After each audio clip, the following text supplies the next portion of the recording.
ফ্ল্যাটই নিয়েছে। তো ওরা ওরকম ঘর খুঁজে পায়নি যে একদম আলাদা, মানে শহর মানে বুঝতেই পারো, দিল্লি এত বড় শহর, সব না হিজিবিজিতে ঘর ভাড়া হয়। ধরো এখানে একটা ভাড়া তো পাশেই আরেকটা ভাড়া, ওরকম করে থাকা যাবে না, ডাক্তার বলেই দিয়েছে। কোনো রকম কারো যাওয়া আসা, ঘরে ঢোকা, একই বাথরুম ইউজ করা, এসব কিচ্ছু হবে না। ফ্ল্যাট না হলেও চলবে, এমন একটা ঘর নিতে হবে যেখানে অ্যাটাচ বাথরুম, সব কিছু অ্যাটাচ রয়েছে। তো অনেক কিছু এরকম অনেক কিছু ইনফরমেশান নিয়ে ডাক্তারের এখান থেকে একটা টেস্ট কিট হয়, সেই কিট থেকে বোন ম্যারোটা করালে সেটা নাকি জার্মান থেকে আসে, সেটার দাম নাকি 12 লাখ টাকা। আর ইন্ডিয়ার ইন্ডিয়ার যে আছে, ইন্ডিয়ার মধ্যে 3টা ডাক্তারের সেটা পারমিশন আছে। মানে অনেক কিছু মানে যারা বোন ম্যারো সম্পর্কে জানো না বা যারা এই থ্যালাসেমিয়া সম্পর্কে জানো না তাদেরকে সত্যি বুঝিয়ে পারবো না, এতগুলো কথা একবারে বলাও সম্ভব নয়। আর যারা জানো তারা তো জানোই। তাহলে মোট কথা দাঁড়িয়ে যাচ্ছে এতগুলো টাকা আমি কোথার থেকে জোগাড় করবো, আমরা কোথার থেকে জোগাড় করবো এত টাকা।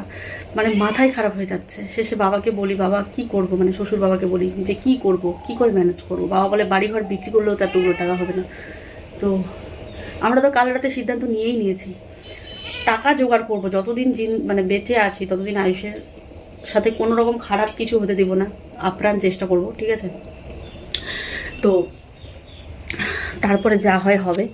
এমনও সিদ্ধান্ত আমরা নিয়ে নিয়েছি যে বাড়িঘর, এত কষ্টের বাড়িঘর করেছি, গাড়ি তো ও এই মাসেই গাড়ি দিয়ে দেওয়ার কথা, এই মাসেই গাড়ি দিয়ে দেবে, যে কিস্তি চালাতে পারবো না, কারণ সেই টাকা আমাদের জমাতে হবে।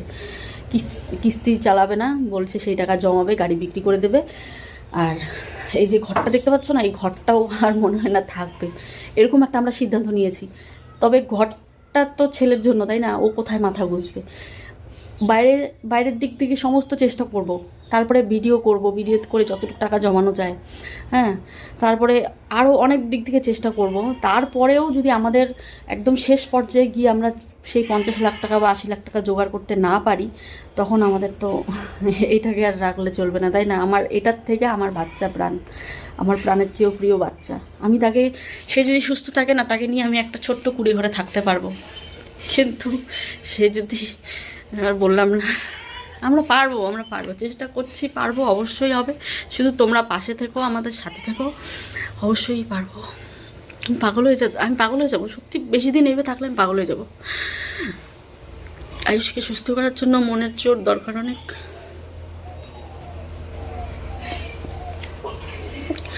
সেই জোরটা জানি না আমি কোথার থেকে পাবো।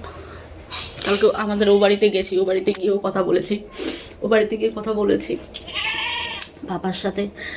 পাপা বলছে আপাতত 20,000 টাকা কোথার থেকে ম্যানেজ করে দিবে, আর আমাদের স্যালারির কিছু টাকা 50,000 টাকার মতো নিয়ে আমরা 70,000 টাকার মতো নিয়ে আমরা। Hello friends, welcome back to my YouTube channel. আজ আমি কথা বলবো এপি ব্লগের প্রিয়াদিকে নিয়ে। তো ফ্রেন্ডস, প্রিয়াদির ছেলের শরীর প্রচণ্ড খারাপ, তাই প্রিয়াদি খুব ডিপ্রেশনে আছে, কষ্টের মধ্যে আছে। তো ভিডিওটা দেখুন, প্রিয়াদি মাঝে মাঝে চোখে জলও চলে আসছে কষ্টের কথাগুলো বলতে বলতে। তো 50 লাখ টাকা লাগবে, তাই প্রিয়াদি ভাবছে নিজের বাড়িটা পর্যন্ত বিক্রি করার পর্যায়ে চলে আসবে। নিজের গাড়িটা তো বিক্রি করেই দিয়েছে, সবার কাছে সাহায্য যাচ্ছে, প্রিয়াদি বাবা মাও সাহায্য করছে। তো প্রিয়াদি, তুমি যদি আমার ভিডিওটা দেখে থাকো, তোমাকে আমি একটা কথাই বলবো, তুমি ওয়াইটিতে এসে একটু সাহায্য চাও, দেখবে এখানে অনেক বন্ধুরা রয়েছে যারা তোমাকে সাহায্য করবে, তোমাকে কোনো সাজেশান দিতে পারবে। তো প্রিয়াদি, আমরা ভগবানের কাছে সেটাই প্রার্থনা করবো যে তোমার ছেলে যেন তাড়াতাড়ি সুস্থ হয়ে যায়। আপনারা সকলে মিলে প্রিয়াদিকে কাছে প্রার্থনা করুন, প্রিয়াদির ছেলেকে আশীর্বাদ করুন। আর প্রিয়াদি, একবার সাহায্যের হাতটা বাড়াও, সবাই তোমাকে সাহায্য করবে। ভিডিওটা সম্পূর্ণ দেখার আপনাদের অনুরোধ রইল। বিজনেসে ইনভেস্ট ছাড়া, মানে ইউটিউবে ভিডিওর খাতিরে কোনো কিছু ইনভেস্ট ছাড়া আমরা কোনো কিছু ইনভেস্ট করবো না। কারণ সেদিন যখন তখন বলবো তোর কষ্ট আমি তোমাদেরকে বোঝাতে পারছি না, আমি কোন কষ্টে আছি, আমরা কোন পরিস্থিতি আছি, এসব বোঝাতে পারছি না। যখন আমি একটুখানি আমার কষ্টগুলো বলতে যাবো, তখন লোকে বলবে যে এইভাবে ভিউজ কামাচ্ছে না। আমি এইভাবে ভিউজ কামাতে চাই না, আমি আমার ক্রিয়েটিভিটি দেখি, আমি কন্টেন্ট ক্রিয়েট করে আমি ভিউজ কামাতে চাই। কিন্তু আমি এখন এরকম একটা পরিস্থিতি পড়ে গেছি যে আমি কিছু কী করে হেসে গেলে ভিডিও করবো আমি সেটাই বুঝতে পারছি না। এমন একটা সিচুয়েশনে কেউ পারে হেসে গেলে ভিডিও করতে বলো, কিন্তু উপায় নেই, আমাকে করতে হচ্ছে বাধ্যতামূলক। অন ক্যামেরা আমি হাসছি, অফ ক্যামেরা আমার চোখের জল।